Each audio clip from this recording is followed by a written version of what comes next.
Regarde-moi très bien. Je ne suis pas une femme contre un mal comme ça.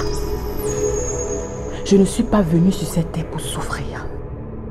Alors tu as intérêt à te bouger. Salut, salut.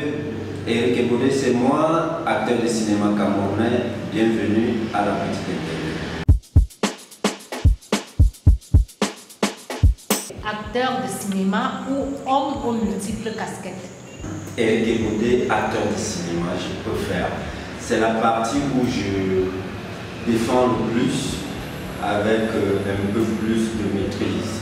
Le cinéma, vous est-il tombé dessus ou c'est une passion bien travaillée? Une passion bien travaillée. Tout part à l'âge de mes 5 ans, véritablement. À l'époque, c'était quoi? Orphelin, qui faisait la une de toutes les chaînes télé nationales, surtout on avait Glacia TV, je pense bien.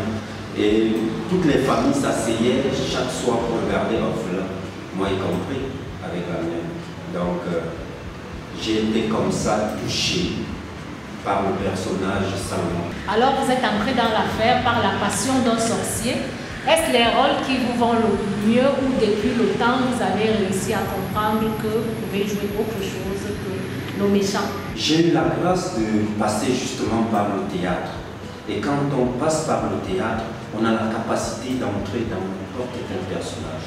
Mais ma rencontre avec Essola, pendant ma formation sur une planche de théâtre, waouh, c'était magnifique. Et c'est le jour-là que j'avais atteint le sommet de ma carrière. Tu me sers un verre d'eau, s'il te plaît? Tu sais où est la cuisine?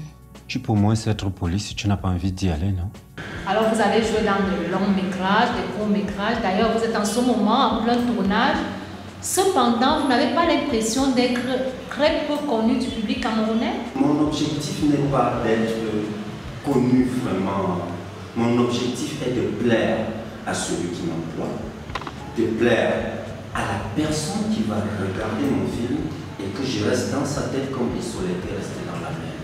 Qu'est-ce qui explique le peu de communication des acteurs camerounais? Dis-moi, où est-ce que le comédien va trouver du temps entre les plateaux de tournage, travailler sa carrière, travailler plein de choses, retenir les textes pour aller communiquer sur le monde?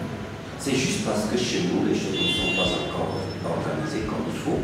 C'est pour ça qu'on a tendance à croire que les acteurs camerounais ne communiquent pas sur eux. Est-ce que ce sont les communicateurs qui doivent venir vers vous ou alors vous n'avez pas cet entourage dont vous recherchez? Ce n'est pas vous-même qui devez vous créer toute une équipe qui doit vous encadrer? Moi, je vais vers le cinéma. Le cinéma n'est pas venu vers moi. Je suis allé vers le cinéma parce que j'avais cette passion. Maintenant, celui qui allait apprendre à faire du marketing à l'école, il doit aller vers celui qui allait chercher, qui allait apprendre la communication. Il doit chercher des sujets. C'est mon point de vue et je le défends.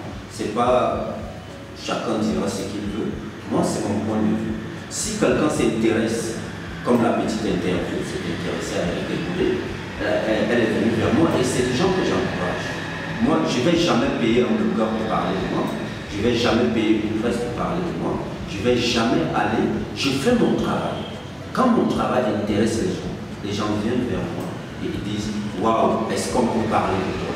Lorsque vous regardez ce que devient le film de Hollywood, n'avez-vous pas l'impression que l'industrie cinématographique camerounaise piétine? Périodiquement, on a des projections. Alors, on ne peut pas encore parler d'industrie sans connaître véritablement ce cinéma. Au Cameroun, on a des cinéastes qui travaillent pour qu'il y ait un cinéma.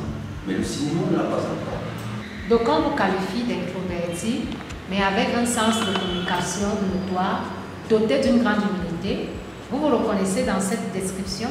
Lorsque je débutais, dans ma famille, on me disait « Oh, arrête, tu arrives à peine à parler, qu'est-ce que tu vas aller faire là-bas? C'est pas ton truc. » Parce que j'étais le genre de personne qui joue dans son coin. Et ça m'a mis un peu de blocage dans le domaine parce que je ne causais pas avec les gens, j'étais toujours seul. Beaucoup prenaient ça pour l'orgueil. Et ce n'est que sur ce plateau-ci, HS of Love, que j'ai appris à rire avec. Et pourtant, d'autres disent de vous que votre franc-parler est désarmant, Et cela vous a souvent causé quelques représailles. Un petit exemple. Il n'y a pas un an, j'ai fini de faire une production avec un ami et c'était magistral. Tout le monde m'acclamait sur tous les plans. Mais parce que cet ami a fauté à la fin, je lui ai dit la vérité. Qu'est-ce qu'il a fait? Il a d'abord bloqué mon argent. Il a dit qu'il me payait plus le reste de mon argent. Et en plus, il a appelé le prochain réalisateur qui devait m'employer. Il lui a dit, je te donne 1 million si tu n'emploies pas Éric Ebodé dans ton film. Et le réalisateur lui a dit, je ne peux pas. Je l'ai calé. Et Dieu merci, j'ai fait le film. Et si on parlait de vos récompenses? J'ai fait plusieurs productions qui ont gagné des prix, national comme international. J'ai fait plein de choses. Mais mon prix individuel, c'est un seul. J'ai un seul prix individuel. Meilleure interprétation masculine dans un festival de Yaoundé, le Fashion, sa première édition. Dans 20 ans, est-ce que Éric Ebodé, où est-ce que Éric Ebodé se verrait? Acteur international, après avoir fait comme dit Kongé Pipa, gagner les talents d'or du Sénégal, et aller, pourquoi pas, devenir un très grand producteur, moi aussi, je rêve.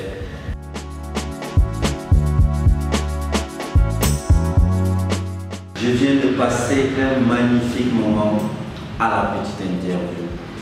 Je vous demande, chers téléspectateurs, restez scotchés.